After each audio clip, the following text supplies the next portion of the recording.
Assalamu alaikum, and welcome to the debut episode of the Ummah Roundtable Show, where we help decolonize your mind.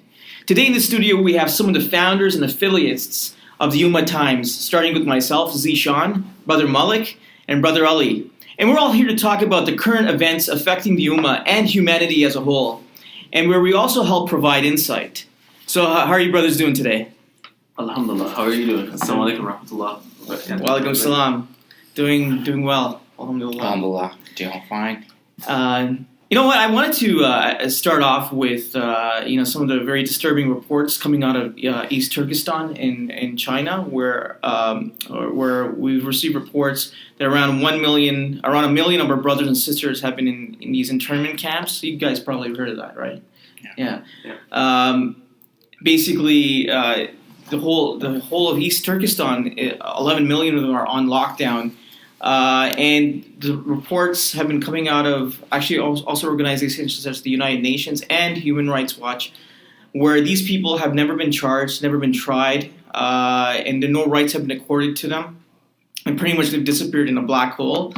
There has been mass surveillance, anyways, throughout East Turkestan, which is taking place. I was actually listening to an interview by a sister from East Turkestan, and she said that it's pretty much a police state. An hour drive, if she has to get somewhere, and it usually takes 15 minutes. It'll take an hour to get to that destination due to so many security checks and security checkpoints and all that. It's pretty sad. Mm-hmm. And I've been observing in terms of response from Muslims, and it's pretty much dismal, right? Like from a national level and from a local level. I don't know if you wanted to kind of share your thoughts on this as well. I remember attending a khutbah, and I think that sometimes that we get in the trap of just because we can do nothing, we sometimes think that at a minute that it's useless to feel, and I think this is a big problem.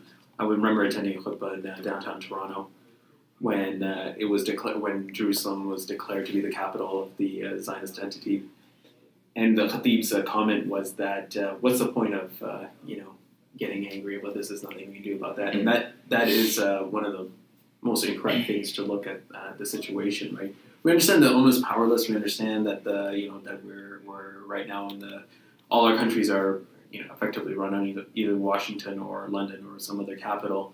But the point is that we as an Ummah must be angry, and we must feel for our brothers and sisters, and we should feel that pain of our brothers and sisters. And this is an important part of being a Muslim, is to feel that anger, that rage, to do that. And I think that if we get into this kind of materialistic trap that just because we can do nothing, we should just cut off our feelings, I think that's a very dangerous situation. Yeah, and I just wanted to kind of add to, because I know there's surveillance going on in East Turkestan, but to the extent, it's pretty scary because they've been using surveilling other people through residents, right? So they pay them off, and they resident what they do is they spy on so there's one person assigned to each family to 11 families, say in a certain area in East Turkestan, and that person is rewarded. And they don't even have to be, the information they have to provide to the Chinese authorities doesn't even have to be truthful. Their phones are scanned, DNA samples are taken, their irises are scanned. When a family is reported, cameras are put into those family homes. Wow. It's really, really, really bad. It's literally an Orwellian situation they're living in, our brothers and sisters there. Yeah, or even worse than you have ever read. Yeah. So what's I mean, as Brother Malik said before as well, I mean, there has been no outcry whatsoever when it comes to the Muslim, so-called Muslim nation states, right? When it comes to the Zionist entity Israel, we always go out, in the streets, the BDS movements and all that kind of stuff. We don't want to buy even dates from Israel, for example, right? Or even Jordan, because sometimes Israel, they transport the dates, for example, right? Even during Ramadan to Jordan, and Jordan packages those dates and sends it out to everywhere in the world, especially in the Western countries, Europe and North America included.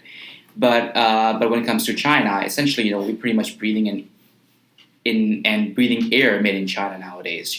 Everything is made in China, and Pakistan being the prime current example where Imran Khan, is actually extending his hand, and in the bilateral trade agreements they have nowadays. So it's essentially a chaos.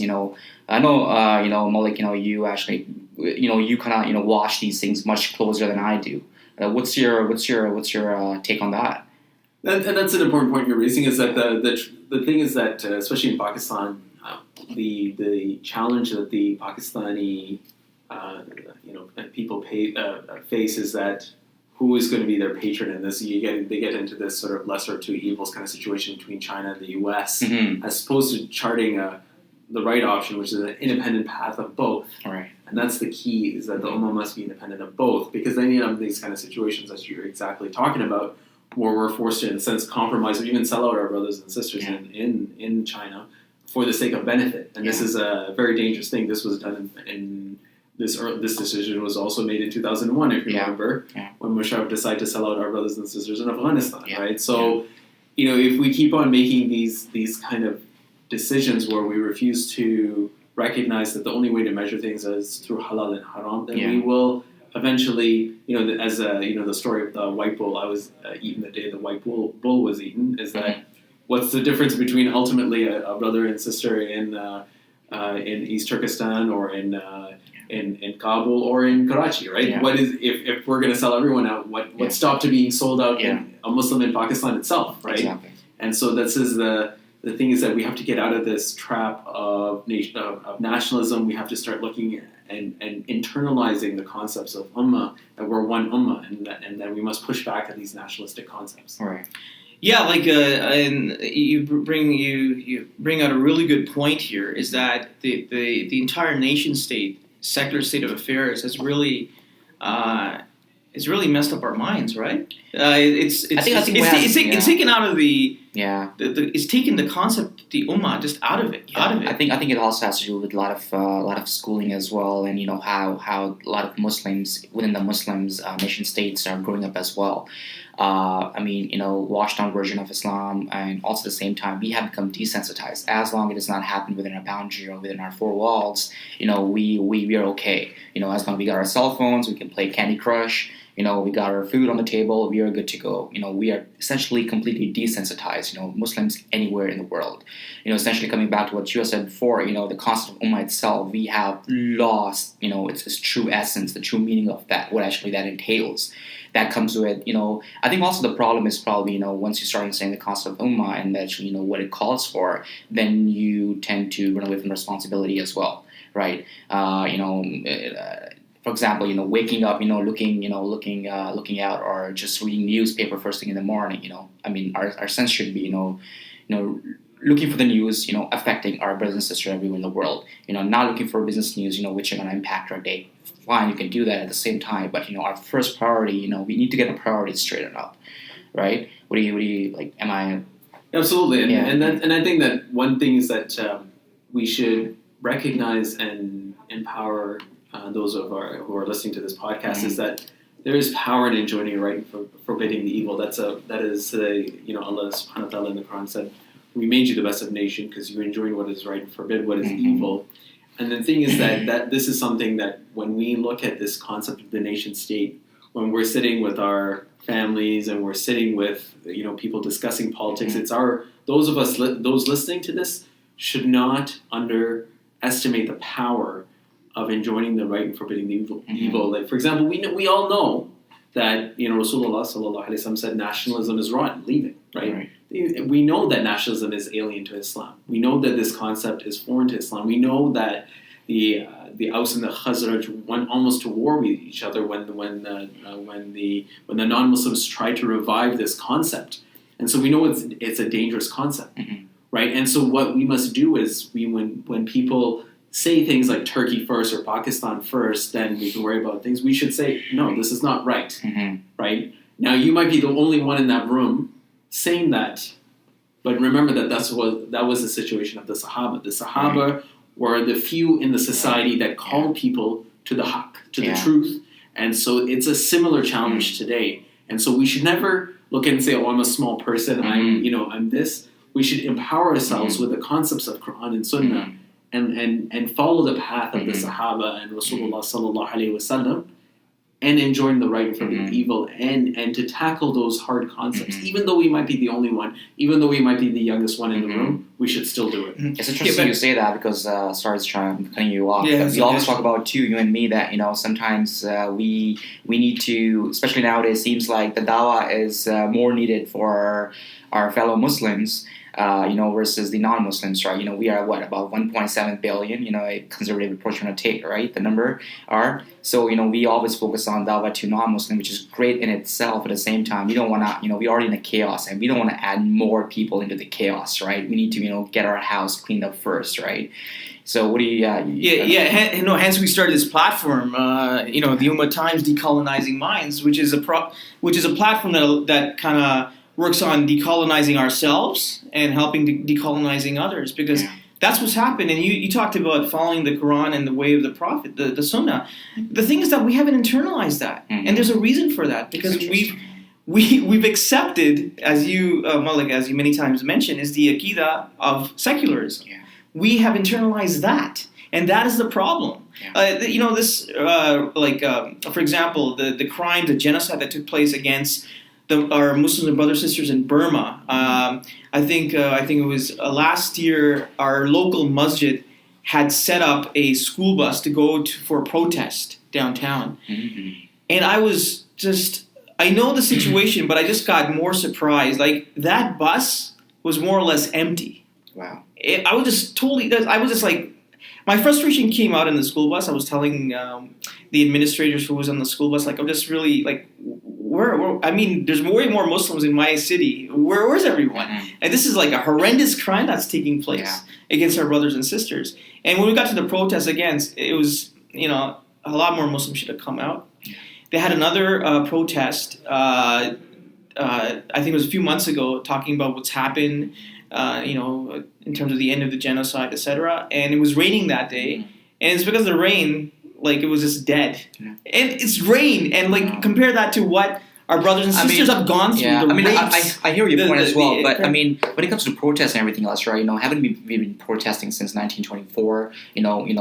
Everywhere in the world, let alone North American or Western European countries, even our back homes, the Muslim nation states, right?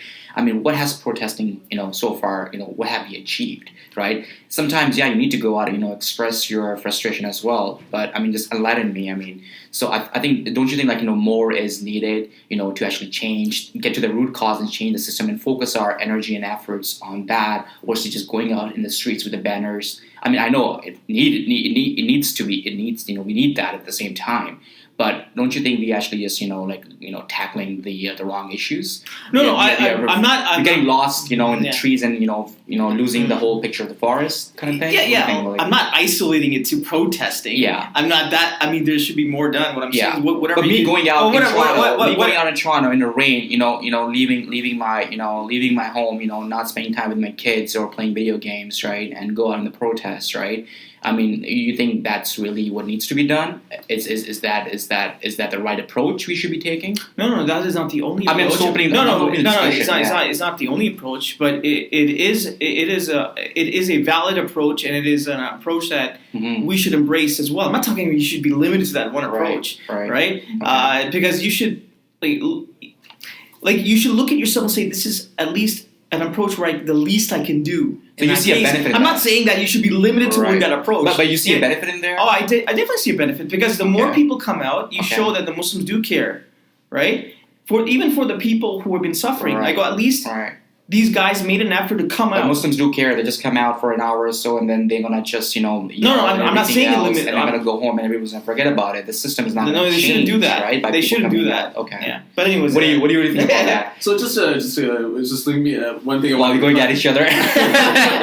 wanted to clarify my comment about internalizing the Catholic Aqidah, and then I kind of move into the protest, because this is something that that I've had a lot of discussions around. So first thing is that what I would, just to be very precise and clear about what I would say, is that we, in general, carry pieces of capitalism inside us, though we have an Islamic Aqidah. And that it's almost like a foreign body's kind of invaded us, and it's kind of interfering with our thinking, right? So it's not that, because in the sense that the Ummah is still Muslim and Islamic, right? So it's in the fact that even today, like, it's a huge success that here we are in Canada, either being born in Canada or growing up here for most of our lives, that we're discussing about our brothers and sisters around the world, right?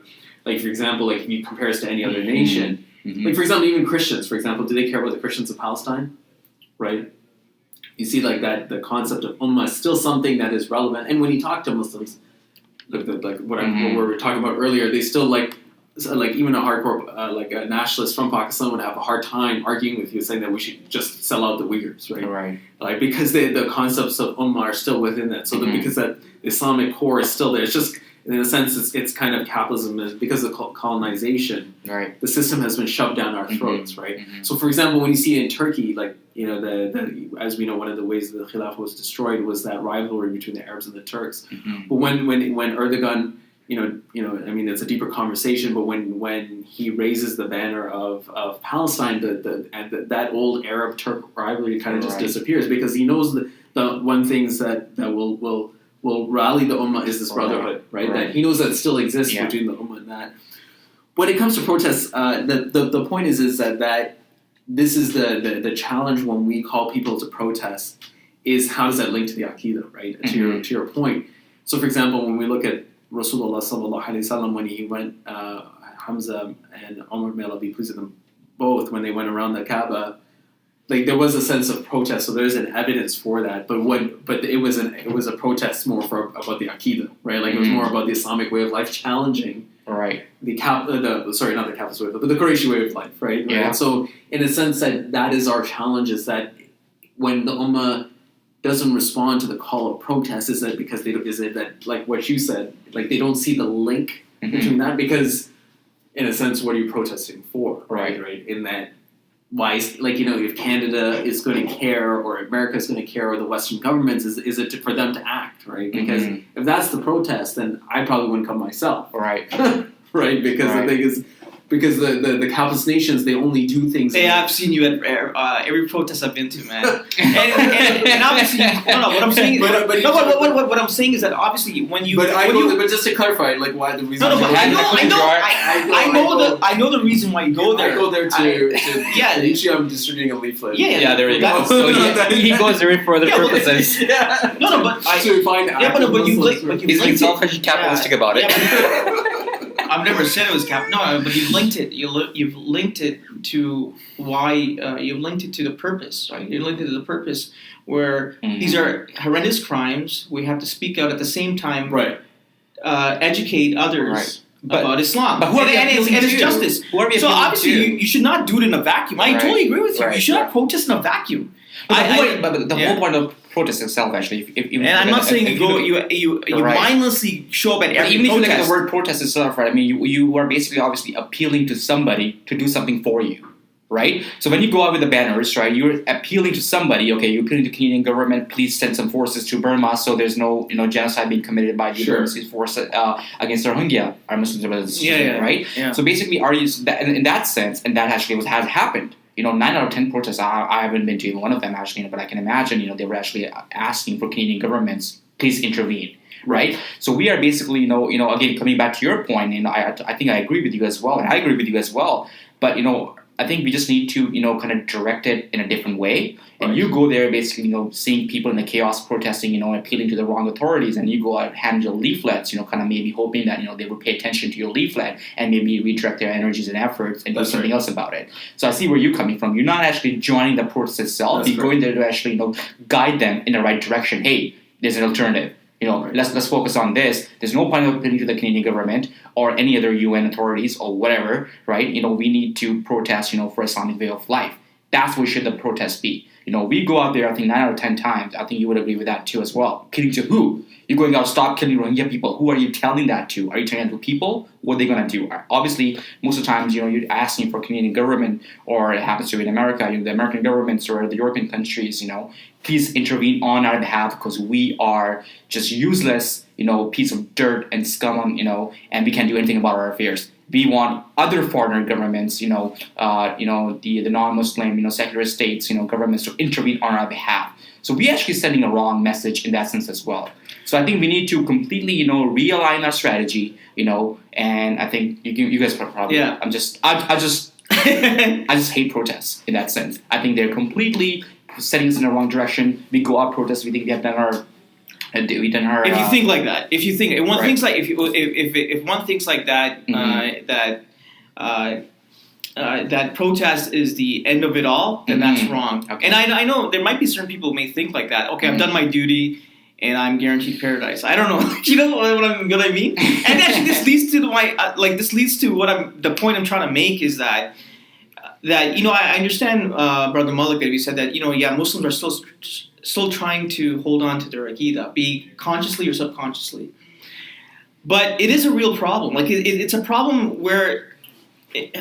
What I meant was that just to be clear, because sometimes people confuse what is the state. We say like the Muslim countries are implementing capitalism, therefore they're not Islamic. The system is not Islamic; it's a capitalist system, but the people are still Muslim. So we're just very clear, because there are other people who claim if you pay taxes, and I think you know what I'm referring to, that you become a non-Muslim, right? No, so a blanket statement. Because one of the things that we have to clarify and be very clear. But we're in DEFCON 4, meaning I agree with what we're saying in terms of we're in a bad situation because we live in a kufr system.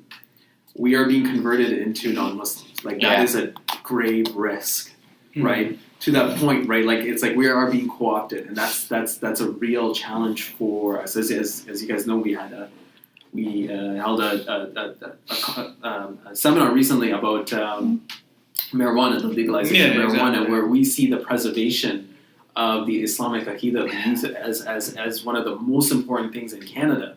And alhamdulillah, the speaker, he tied it to the bigger challenge of Western culture, right? It's not just that marijuana is just one piece of that, but so is being addicted to your cell phone, right? It's the same sort of challenge, right? Where you just get distracted, as you were saying. If you're playing, video games and you're not caring about the ummah, that's a problem, right? So we need to, one of the things we consciously need to promote is, getting away from these distractions and focusing, like you said. Right. We need to focus in the morning when we get up. We should be thinking about the ummah. That should be our driving force. How is it that we have our stomachs full and the ummah is being murdered and killed, right? Like an average Muslim, a sincere Muslim, whether the Rohingya or in Palestine or even in Pakistan, who's working, they're doing more for us than and in terms of the victory then we here if we're just are worrying about whether mortgages are halal or haram. That's unacceptable. You know what I mean? Like this is unacceptable that we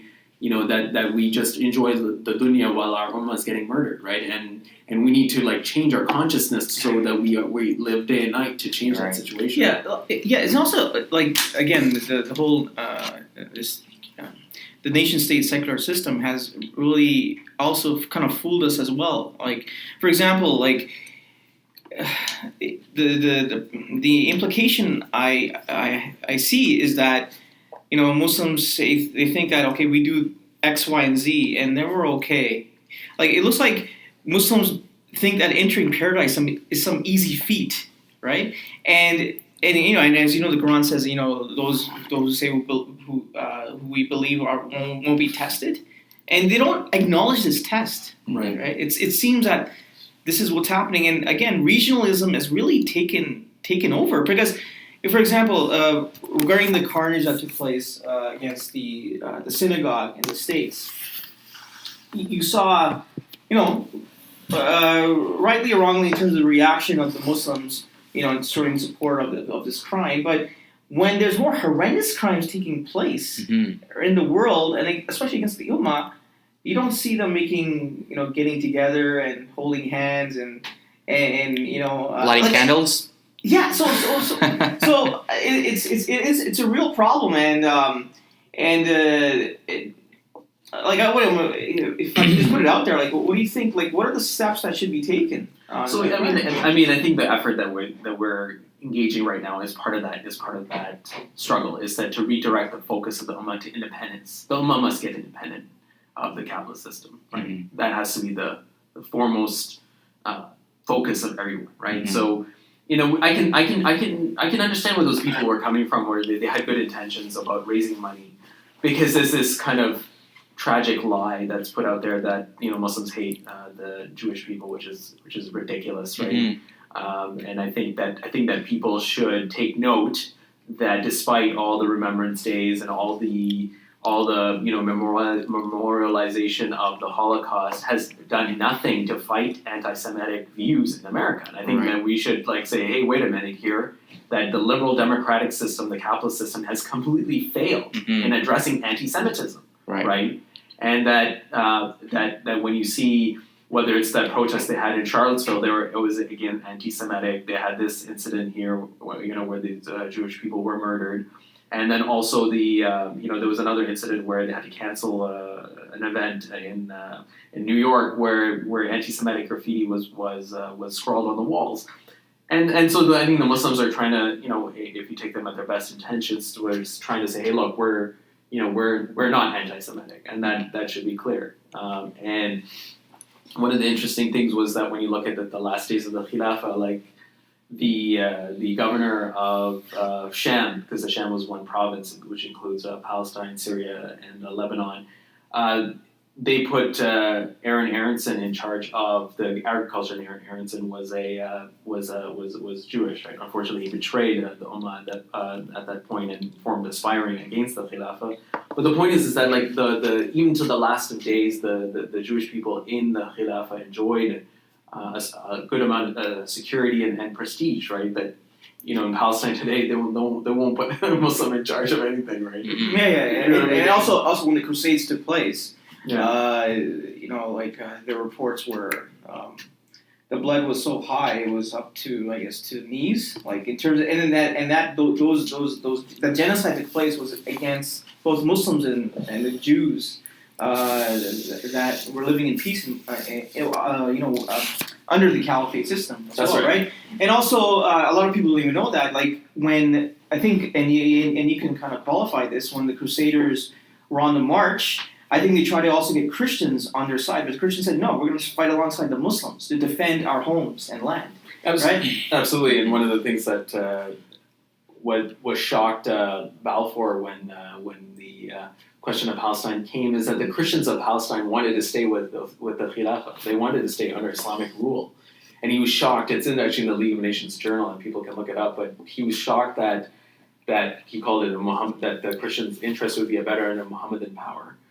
What is interesting about that is the Christians were right. If you go right now, the Christians of Palestine have a very horrendous situation where they face their churches are destroyed and things like that. And most people don't know that the Israelis destroy Christian churches, and that their interests actually they were right to fear that the being handed over to the capitalist British, who were not going to take care of their interests, unlike the Khilafah, which did take care of their interests. Right. So I think that's what I would advise people is that though the intentions is good, the real situation is that what the world needs, whether you're Muslim or not, is the Khilafah system, is that Islamic system, because it's the only platform where Muslims and non-Muslims can live in peace, and we've seen that with these anecdotes, and the history is plentiful with these types of examples, right? And that's what we need. That's when I say that the Ummah needs an independent system. It's not to have an independent capitalist system, right? It's an independent Islamic system, right? Exactly. Right. Yeah. So when we're saying that this platform is needed by humanity to address the challenges we're facing.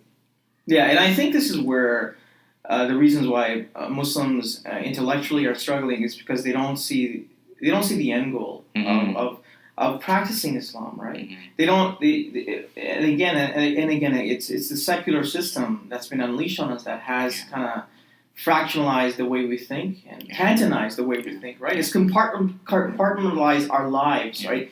It's like thinking, okay, well, Islam is in the home, practicing whatever rituals, and you get home and you just interact or even embrace the secular system, and that's what life is. And I think that's why people. From our community have been imploding. Yeah. They've been imploding. When you don't have you don't have a logical conclusion of why you're a Muslim. Yeah. Then you're gonna easily go astray and get lost intellectually. right? Anyways, you want to add something? No, I totally agree with you. I think we are just kind of stuck, like, in the ritualistic practices, and we just, losing the end goal, as you said before too. And I think, and a lot of times, we tend to blame on the clergies, right? The Maulanas and the Imams and everybody else. At the same time, we never want to actually, kind of look, and reflect upon ourselves. We owe it to ourselves to actually, go, beyond what we've been told since we're growing up, right? You have to pray 5 times a day, you have to do Hajj, and, have to fast and everything else. Great, we got some pillars we need to follow. But, Quran itself, we never actually, really reflect upon it, ponder upon it, and the Quran basically not even about 5% of the Quran is about rituals, right? 95% is about justice, and how do you actually, achieve justice? It's obviously very political in nature, right? You can't achieve justice by just, going out and, having a kiosk out there and then, tell people, hey, come. Imagine Sahaba doing that, going to Sham, for example, and setting up a kiosk in front of the mosque and, telling people or handing out leaflets and everything else, right? Times were obviously different, but at the same time, it's the justice in the system that needs to be changed, which you mentioned before too. And I think we owe it to ourselves. We spend 14, 15 years of our lives, studying secular, studies, right? Spending 4 or 5 years at university, then we do some specializations and designations or whatever. We have all that time in the world to to study those matters. Whereas when it comes to Islam, the Quran itself, we never want to open the book. We always want to rely upon our clergymen, right? And I think that's where also we need to reflect upon, as an ummah too. So we need to go back to the source itself, Quran, and study it, and reflect upon it, ponder it, contemplate, and then I think that's the only probably way moving forward. And that's probably the first thing we need to educate ourselves with. And the second thing is to go to the seerah, right? Is that absolutely contextualize that. Like, one of the things is that I think that we as an ummah have to question where do we fit in the seerah, right? So, like, when to your point of do we go to a protest, do we go to a conference? And I would say the conference is more seductive than the protest because, as you said, like most Muslims in Canada, the climate is a little different than Europe. But we can't, the Sahabas didn't go to conferences, right? Like that was not their focal point. It wasn't just an individualistic, just fix myself and I don't, that was not, when you study their actions of Rasulullah sallallahu alaihi wasallam and the Sahaba in Makkah, in that time, which is closest resemblance to our time because there is no government, an Islamic governing body. That's where we really need to kind of focus on and say, hey, where do I fit in, right? We're here, the three of us, discussing this issue. But the point is that like the seerah is open to anyone, right? If you read Seal Nectar, you judge yourself. Where do we fit in? Like, as you said, when you study the Quranic ayat of that, and then you look at how Rasulullah sallallahu alaihi wasallam apply those ayat in Makkah, that you come to a conclusion that it's not about just going to a conference in December or in June and saying I've done my part. That's not you don't find that in the seerah, right? You find a very different type of attitude that the Sahaba had, right? Why do we look up to Bilal? Bilal because he stood up to Umayy bin Khalaf. And the question we have to ask ourselves today: who's the Umayy bin Khalaf of today, right? And who's the Quraysh of today? Right? If we don't ask these questions, then where do you fit in? How do we understand our context in Canada in the 21st century? Where do we fit in that point? But if you can't just say, is the enemy just shaitan, like some kind of some kind of mystical challenge that we face that's kind of we just like and then that's why people feel good about going to a conference because they see the Islamic figures and they think they're dealing with shaitan. But when we look at the seerah, that's not that. There's no relationship between that lifestyle and the lifestyle of the Sahaba. Yeah, exactly. For example, just a khutbah the other day. I was Friday, which was yesterday, right? I was Toronto Masjid, and the khatib was giving a khutbah on pray and how important that is, and how you should be focusing on the wudu because wudu itself is a prayer, right? Which is great, which is all true. But the house is on fire. And we all are trying to paint the walls right now. I think it's definitely not the time to paint the walls. And I think we're losing the sense that, the house itself is on fire. The khutbah, masjid, especially, I'm just talking, within the Canadian context, they portray themselves to be apolitical. but they're definitely not apolitical. We have these mayors coming in every now and then. Comes time for elections, the local municipality elections even, right? The khatib is actually out there promoting, we should be focusing, and they always tend to give examples of, from the Prophet Yusuf alayhi salam as well, right? I mean, but when it comes to, when somebody wants to, raise a question or, talk about politics and Islam and the Ummah itself, then okay, you hush, you can't even, sit in the masjid, more than 3 people for more than half an hour. You can't sit there, half an hour after the masjid, you have a sign out there, doors are closed, right? So we are turning our masjid into graveyards essentially ourselves, I think, right? I mean, the whole point of the masjid, itself is actually, for people to come in and, carry out their daily activities and, dealings and muamalat, everything, right? From politics to, building a bridge in some village, for example. All those decisions, used to be made in the masjid itself. So we're turning, our masjid into churches ourselves. We're making it in churches are, Sunday kind of ritual where, our masjid are like, 5 times a day for half an hour rituals now, right? So these discussions are, I think not just only discouraged, but essentially forbidden, So, I mean, that's how I look at it. Actually, you know what? And this is not even, these Ummah-times, the roundtable shows are not even planned, but I guess this kind of leads into the upcoming RIS conference that's coming up. Well, what are your thoughts on that?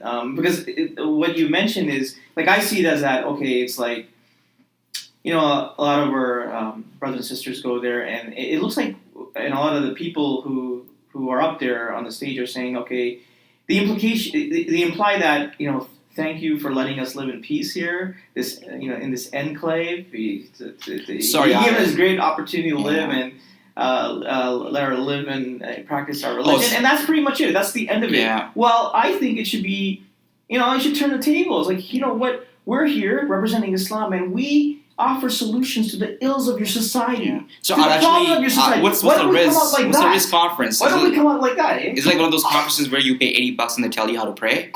Is it one of those conferences? Because I've never heard of it before. I don't think they even tell you how to pray, right? I think it's as Zishan kind of summarizes that. I mean, it's on the one hand, it's like, I think a lot of people from what I talk to, they go there just to meet other people, really. Like, okay. More like this. The speakers are more kind of the background, but to that point is that it goes back to what our general discussion is, right? In terms of when we gather, what do we gather for, right? Is it just halal entertainment, right? Right. Halalification of entertainment. All right. Right? I see what you're saying now. Okay. Or is it something more productive, right? Yeah. And like as you're saying, is that collecting $50 per person,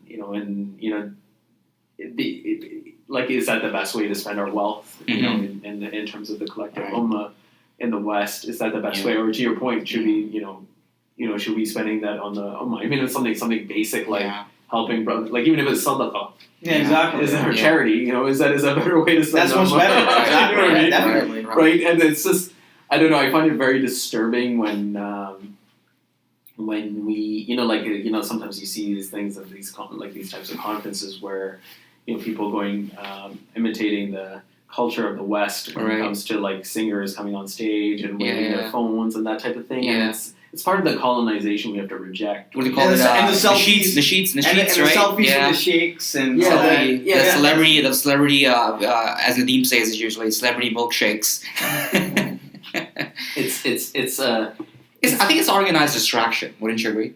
That's up to that's the thing, and we regardless of who organizes it, that is what we have to speak out against. Is that we shouldn't allow ourselves to be co-opted, right? And it's what's dangerous is that what's probably interesting when you mention about our brothers and sisters in East Turkestan, occupied East Turkestan, is that they're probably more aware of their Islam than us. You know what I mean? In a sense, like they're forced to. Their struggle is more pronounced, where we're being seduced to leave Islam, right? In a way that you can go and have a conference, right? But can you really say what you want? If tomorrow I went up on the conference and called people to Khilafah, what would happen to the conference, right? You'd have right-wing media all of a sudden paying attention, and the conference organizers would be put under pressure, and they'd have to choose between the conference and Islam, right? Because Khilafah, as everyone knows, is a pillar of Islam. Yeah. And that's what the Sahaba worked on establishing after that. But if you were to talk about these kind of issues, and as you said, right, is that what we should focus on. The thing is that when you look at the Anbiya, may Allah's peace and blessing be upon them all, that's what they were calling their people towards. It's like, hey, if you keep following this system of un-Islamic system that you guys are following right now, you're going to be destroyed, right? And when Allah made interest haram, when Allah made stock market haram, like all these things haram, it's guidance, right? When Allah revealed these things and the Quran tells you to do these things, the point is for us is to, when we look at it from a submission concept on a societal level, these are all antidotes to the problems of society. As you guys know, I have a blog on economics, Freshonomics, and there's one thing when I looked at the distribution, there's a very interesting video that everyone should check out. It's a video from, it's by Nick Hanauer. Nick Hanauer he's a billionaire who made money from Amazon, and what the video he is entitled is called "Beware My Fellow Plutocrats, the Pitchforks Are Coming." And what he's expressing here is fear, right? He's afraid that the poor people are going to rise up and kill him, right? Now he might be saying it as a joke. He's obviously savvy in a certain way. Like, I mean, he's someone who's intelligent because, I mean, it takes hard work. Let's face it, it takes hard work to make it in the capitalist system. But the point is that unlike Umar bin Khattab, who used to sleep under a tree because of the justice of Islam, he can't sleep, right? That's what he's conveying to people. Is like, I'm worried that we're murdering the people too much, we the 1%, and we don't have the thing. So isn't it the obligation of us as Muslims to tell him, like, hey, like, this is the problem is Islam, like, you don't have Islam. You don't have the Islamic economic system, right?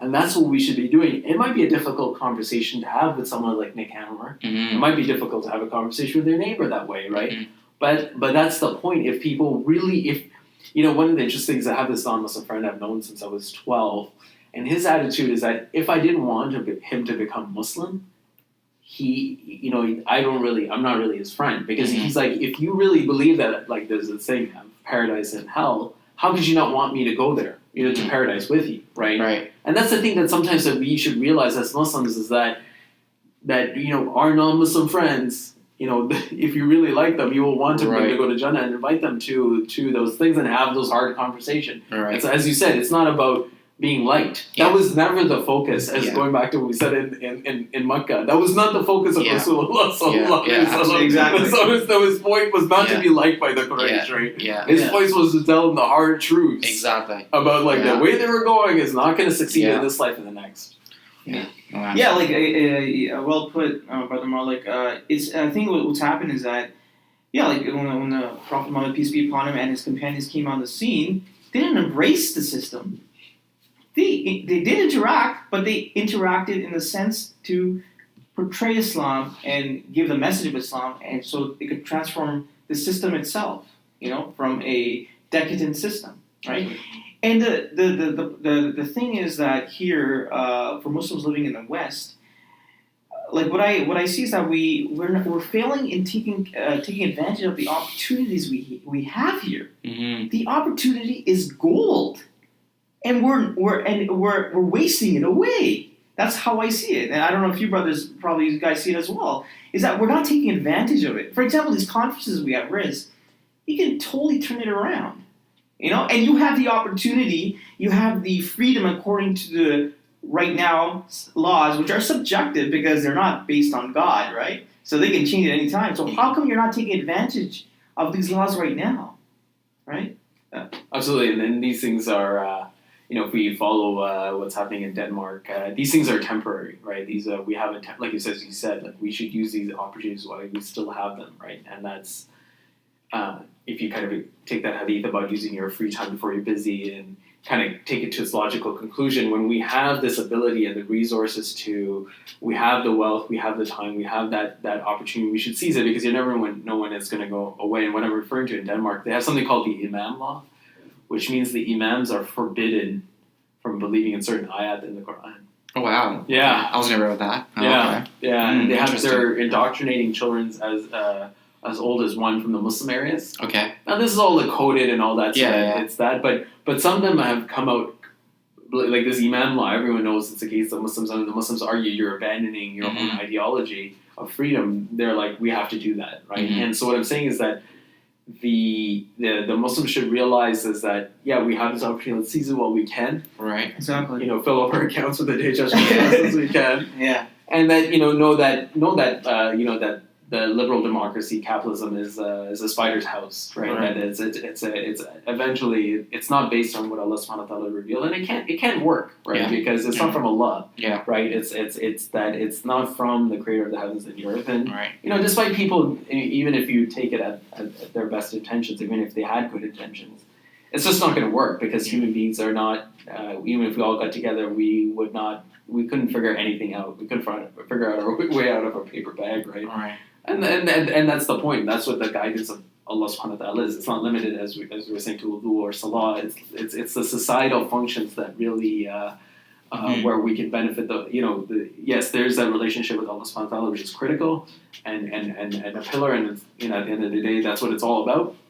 But the point is that when we look at this, the struggles of the Anbiya, it was also about a struggle of changing the society to conform to what Allah Subhanahu wa Taala revealed. Mm-hmm.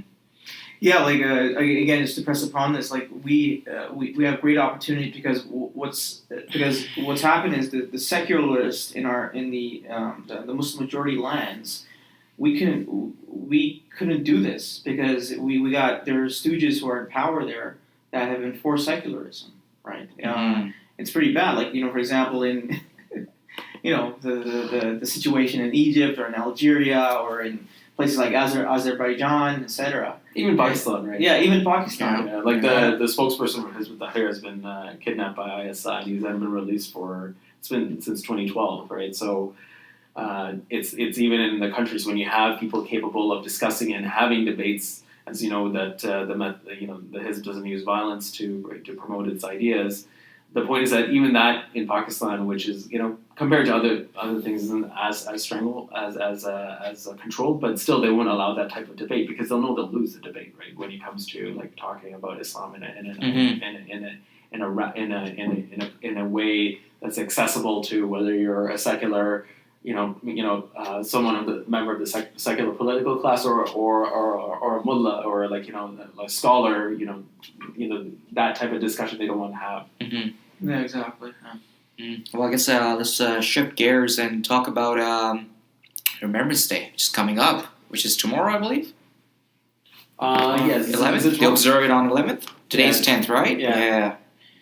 So I've been, and Malik, you can take over soon on that because I know you got a lot to say on that. You've actually written an article on it. you got 2 pages to say on that. But I know either you or it was one of the brothers had written an article, I think probably a few years ago as well, concerning Remembrance Day, where like a lot of Muslims are not even aware. Because what happened was a friend of mine, a fellow Muslim, he had sent me an article where the article was talking about how there were Muslims who were part of the army, who were part of the British army that fought in that, and we should be proud of them, right? The article was was implying that, and he sent that article thinking that it's something that as Muslims we should be proud of. And I countered that with that article that your brother, one of the brothers, had written, where actually World War I was committed to destroy the whatever was left of the Islamic system and Caliphate system, right? The Usmani Caliphate. And he read the article and he loved the article. He said, I had no idea. So that another thing is a lot of people are in the dark. Mm-hmm. Like our fellow Muslims are totally in the dark. A lot of them are in the dark about it, about this. And I know you've written another. Is this your article, right? Yeah. So the article is though this one the one I specifically wrote, but it's the group of brothers we write. Yeah. And you can tell us a little bit about the article. I guess it's called Remembrance Day. And it's linked to Khashoggi's death. And we will leave the link. We will leave the link podcast as well. Yeah, we'll have it on the Ummah website. So the listeners can go to the website directly.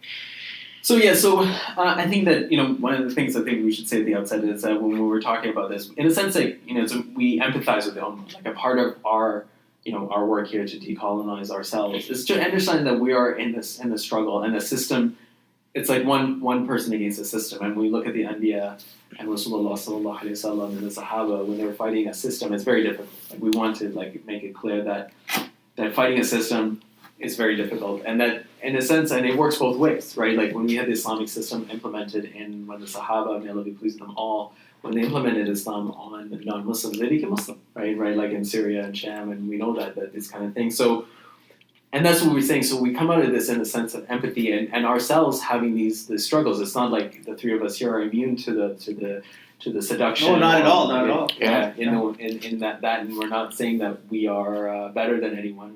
It's a struggle every minute. Yeah, absolutely. Yeah. It's a struggle every minute. So and to the kind of the story you just you mentioned it, that we went through that same process ourselves. Like I had no idea that about the Same audience, here. about in Remembrance Day and these sorts of things, and that actually Remembrance Day is a celebration of colonialism, right? That what even in the sense that when you look at what did the Canadians really fight for, what did the British really fight for, what did the Americans really fight for, like we have to remember that America was an apartheid state even in World War II, right? Let alone World War One, right? Like it treated the African Americans as second-class citizens. Is that really a model to fight for, right? All right. Is that really good? And what did these nations really fight for? They were fighting for imperialism, Yeah. right? And part of that was the destruction of what was, as you said, that the last stand of the Islamic Khilafah in the Ottoman state was what was kind of dismembered as part of that, because what came about of World War One was the Sykes-Picot Treaty, where Sir Mark Sykes of Britain and George Picot of France, they signed this treaty which is cutting up the Uthmani Khilafah, right? And this was actually leaked by Lenin. Leaked this after the Bolshevik Revolution in Russia. He leaked this plan actually to the world. And the Uthmani Khilafah did its best to try to kind of capitalize on that and try to convince the Arab revolt, people involved in the Arab revolt, Sharif Hussein and others, that don't listen to the British, don't work with the British because this is a trap, right? And this is you're just being co-opted, right? Because the British were tricking the Muslims into this revolt, right? And so what we have in this issue is a summary of that issue, and to remind that people when people are when I was going through this and wanted to talk about Remembrance Day, what I wanted to tell the Ummah is that when we look at the death of Jamal Khashoggi, first of all, why is there a Saudi consulate in Istanbul, right? Istanbul, going back to the Ottoman state, this was one state, right? Yeah. This was a state there was no borders between the Ottomans and Saudi, right? Who put this border up, right? And so why is there a consulate, right? Yeah. And that's that is the first question, going back to the nation-state concept that we talked about earlier. This is something alien to Islam. This is not allowed in Islam to have borders between brothers, right? Yeah. And so the first thing we have to ask ourselves is, why is there a Saudi consulate, right? And now, the Saudis have, as I mentioned in the article, as was mentioned in the article, the Saudis pretty much admitted that they're not being clear as to what happened in terms of that. But most of us know that the Saudi is a tyrannical state, and that what happened was that when you go back to part of what it was Lawrence in Arabia and the British colonialism, what they did was they sponsored the revolt of the House of Al Saud against the Khilafah of the Ottoman state, and that's why you have the Saudi consulate in Turkey in any ways, right? That's why Saudi was cut off from the Ottoman state, was through this, and the Ottoman state fought very hard to keep Medina as part of that, because they were trying to, they had many efforts to, for example, they were trying to build a railway from Istanbul to Medina to enable the Hujjaj to go. Right, so a lot of people unfortunately, there's a lot of propaganda against the Ottoman state, which was a lot of it owes its origins to the machinations of the European powers to make the Khilafah look bad. And so the point here is that when we look at the death of Khashoggi and we look at people wearing poppies, there's a link between the two, right? And that the link is that the House of Saud was set up by the colonizers who defeated the Ottomans, who set up the Sykes-Picot Treaty, and enabled the wilayas, the provinces, to rebel against the Ottoman state, which is haram, right? It's haram for you to rebel against the Khalifa. When the Khalifa is ruling by Islam, you have to work with the Khalifa. You have to enjoin what is right, forbid what is evil. The only way you can rebel, if they're implementing other than Islam, if they're implementing disbelief, Mhm. That's the only permission you have from Rasulullah sallallahu alaihi wasallam to do that, and that was not the intent. And you definitely can't take arms from the colonialist British to go fight your Muslim brother. Exactly. There's a plot here. Like, call me a genius. And what's shocking is that the Muslims understood, who were working with the British, understood that these guys had bad intentions. They weren't blind. Yeah. And they actually were, like, when you read, there's a book I read recently, Lawrence, by, I believe it's Scott Anderson. Who wrote Scott Anderson, it's on my actually sitting on my bookshelf. Yeah. He writes about like how the Arabs understood this, and I was like, what? But anyways, it's the point is that when we look at this, we should remember the Ottomans stayed. We should remember the destruction of the Khilafah, and we should remember the struggles of people like Sultan Abdul Hamid, may Allah have mercy on him, who was the last good Khalifa we had. That tried to save Palestine, tried his best to do that, and that we should remember Palestine was actually lost at this point when the Ottomans were unable to secure it. That was when Palestine was lost. So if we're angry about Palestine, the occupation of Palestine, we should remember that Remembrance Day is actually the celebration of the occupation of Palestine. Right. And one of the things we mentioned in here was that Edmund Allenby, who was a British commander, said the Crusades are now over. Yeah. Right. And they celebrated in the British newspapers the victory of capitalist Britain over the Uthmani Khilafah, and they actually have a picture. This ended 673 years of Muslim rule over Palestine. So what are they talking about? They're talking about the Sahaba. It was Umar ibn al-Khattab under his Khilafah that brought Islam that brought Palestine into Islam, and they're celebrating the defeat of the victory of the Sahaba, right? So part of us understanding, we have to understand all this, and it's having that consciousness to understand what Remembrance Day is all about, and that we should strongly reject it. In addition to the fact that we shouldn't be celebrating holidays other than the Eid. Yeah, exactly. Yeah. All right, I think. Any closing thoughts? I think that pretty much concludes. I just wanted to add this to what Malik said, because it's interesting, because I remember going to school here, like in the textbooks, they when they glossed over into World War One, this is totally like what they said. It was more of a war against Germany, and the Ottomans were just a team member, and that. But basically, it's just like they portray the Ottomans as some minor party in it, but it's the other way around. I mean, that's they were the major party that they wanted to get rid of, right? Absolutely. And it is. Even until today, they have this.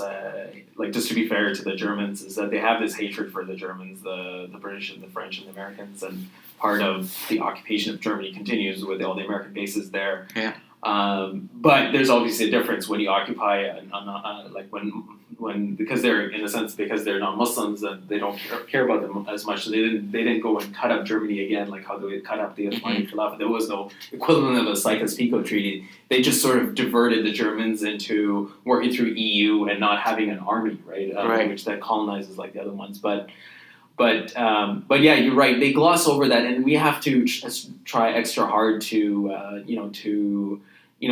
support efforts like what we're engaging right here, and to engage in that critical thinking, to understand the power of propaganda. I really highly recommend a book by Noam Chomsky called Manufacturing Consent. It's a must read for all Muslims, because it really goes into how the media is cannot be trusted, and how we're bamboozled. Exactly. I think one of the books he wrote was Media Control. It was called.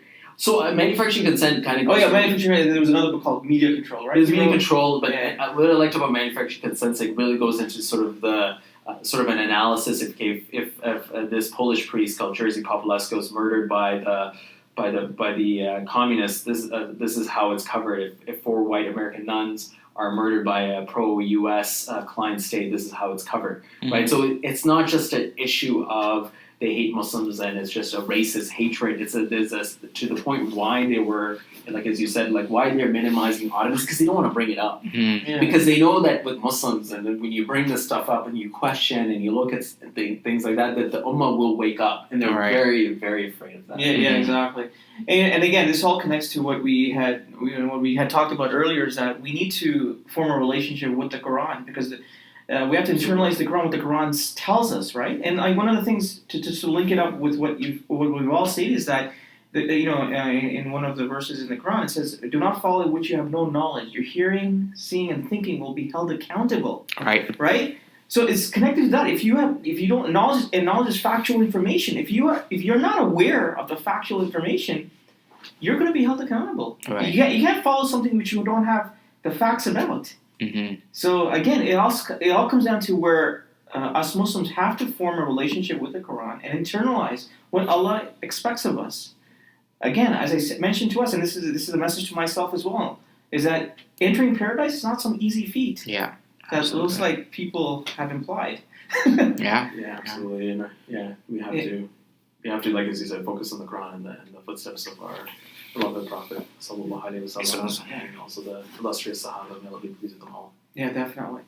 Well, I think that's I mean, we've gone on over an hour, so we look forward to your comments, to all the listeners out there, and assalamu alaikum. Assalamu alaikum.